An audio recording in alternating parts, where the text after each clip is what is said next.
Structural load and bridge failure, Vascular, number 1542, VPT 095, February 20, 2026. Gerald C. EclaireMD Foundation. Category Stroke. Preface. Round noon on June 21, 2025, I suddenly felt dizzy at home and lay down to rest.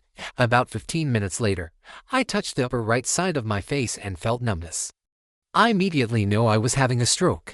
Because my home is only about 10 minutes from Stanford Hospital, my wife drove me directly to the emergency entrance. My systolic blood pressure was 175 mmHg. And a CT scan within minutes confirmed a hemorrhagic stroke in the pontine region. After being discharged on June 23, 2025, 12 hours later, I was readmitted early the next morning due to multiple seizures, a complication I had never experienced before. I was finally discharged from hospital on June 27, 2025. On the 11th of September 2025, Dr. Schwartz, chairman of Stanford Stroke Department, showed me nearly 100 CT images of my brain scan results. The many small white dots represented calcified microvessels. At that moment my mind returned to mid and the early 1970s. I saw my brain as an aging steel-reinforced concrete bridge. The white calcifications were the internal microcracks. And the dark circular hemorrhage was the final rupture point. It took 5 decades for my engineering training and my medical reality to merge in a single unified model using me pattern recognition capability. Background. To metabolic eras and their structural consequences, my stroke was not a sudden accident. My 13-year triggering sensitivity index TSI trajectory rose from 79 in 2016 to 110 in 2024, showing a steady loss of structural safety margin long before the hemorrhage stroke occurred in mid to 2025. TSI is a dimensionless index I created to quantify the interaction between vascular stiffness and systolic load, essentially a daily measure of rupture risk. C equals pp 45 *SBP 120 *100. Behind this curve are 2 completely different metabolic periods. The first period began with a post-meal glucose level above 300 mg DL in 1990 and ended with an HbA1c of 13%. During this first 20-year period, from 1990 through 2009, I depended mainly on medication without meaningful lifestyle control while building a multi-billion-dollar technology company. According to my viscoplastic energy analysis, that period contributed approximately 91% of the total cerebral microvascular calcification damage. The second 16 years period, from 2010 through 2025, began after kidney failure, severe neuropathy near a toe amputation, and retinopathy near blindness forced me to completely redesign my life. I stopped all medications and relied entirely on strict lifestyle management. My BMI decreased from 31 to 24, my HbA1c dropped from 13% to 6%, and my hypertension disappeared, despite occurring between ages 63 and 78, according to my same viscoplastic energy analysis. This 16-year period contributed only about 9% of the total vascular damage. This comparison demonstrates that metabolic load, not time alone, determines the rate of material deterioration. Analogy 1. Stroke as biomedical structural failure of a living system. In my vascular system, calcification represents material deterioration, pulse pressure reflects vascular stiffness, systolic blood pressure represents the external load, and TSI values expresses the interaction between load and structural weakness. TSI equals pp 45 *SBP 120 *100. My mean arterial pressure map remained relatively stable, which means pressure caused by my global blood supply was not the primary danger. The real problem was the repeated pounding force from my SBP acting on an old, stiff, and weakened vessel wall. From 2019 C at 100 through 2024 C at 110, my TSI remained persistently high. That period represents maximum structural vulnerability. The hemorrhage in 2025 was epithelial release via hemorrhagic stroke after years of damage by accumulated energy rather than an isolated event. My TSI trajectory has provided a very clear picture of my brain vascular health pathway. The simultaneous reduction of SBP, PP map, and TSI at 95 in 2026 is therefore extremely meaningful. It shows true mechanical unloading of a fragile vascular system and a measurable reduction in my brain rupture probability. CT confirmed the structural material change, while MRI demonstrated the tissue consequences of long-term small vessel disease. Continuous PP and TSI calculations and monitoring provide a very practical self-monitoring method. for following functional risk without the need for repeated imaging, which is both complicated and expensive.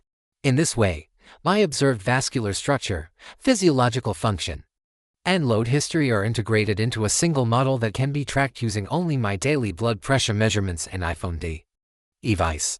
Analogy to bridge failure as time-dependent physiology. A steel-reinforced concrete bridge hardly collapses at the moment of the daily heavy truck traffic. Collapse begins decades earlier through repeated loading, water intrusion, chloride attack, corrosion of reinforcement, and progressive micro-crack growth that reduces structural stiffness and remaining material strength. After bridge material damage is detected, the most effective engineering strategy is not simply to add more reinforcement. The priority is to reduce load, stop corrosion, seal cracks, restore continuity, and continuously monitor structural response. The direct medical equivalents are clear. Reducing systolic blood pressure (SBP) and preventing acute blood pressure spikes corresponds to imposing truckload tonnage limits on a structurally damaged bridge. Maintaining stable glucose and metabolic control corresponds to stopping corrosion that continues to weaken the internal material. Body weight control, sleep hours, and quality stability, hydration, and daily walking exercise correspond to restoring normal load distribution and reducing continuous dynamic impact.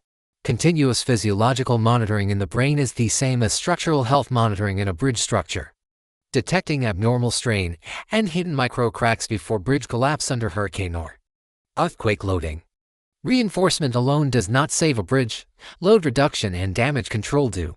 Detection, different tools for different questions. In structural engineering, internal cracks are detected by energy-based non-destructive methods such as ultrasonic testing and acoustic emission, which sense changes in wave propagation and active damage formation. In medicine, non-contrast detects calcium and therefore confirms the material change in the vessel wall. MRI shows the tissue outcome of long-term small vessel disease. Topology has traditionally been applied to geometric changes in CT and MRI images.